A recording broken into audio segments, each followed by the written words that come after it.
paano lang yung naging adjustments ng team na wala kayo nung final move? Yeah, una, glory to God, you know.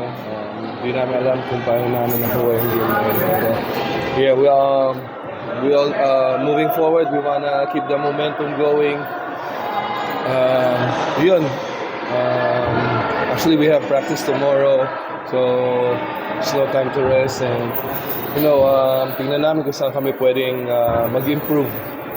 So, yun yung focus namin. So, Dapat without you and Scott on the floor, yung confidence level mo lang sa mga nandun, yung sa limang nandun sa court, how was that?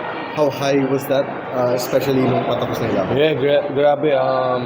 Alam namin ni Scott, mag-step up yung mga guys sa loob. So, ayun, we just need to, keep believing. And then, yun, until the final buzzer. Tapos yun, happy kami na nakuha namin. So, glory to God. So, Another buzzer beater yeah, for you guys. yeah, another Tapos classic. maka-speak, ano. Very classic. I'm so happy and so proud of him. Kasi it was really a tough game pero andun pa rin siya. Lumalaban lang siya and then yun until nakuha niya yung final point for us. So, Mas nakakababa pag hindi naglalaro sa ganung sitwasyon. Or yeah. But I want to give credit to Converge. Came out to play talaga. So very young team.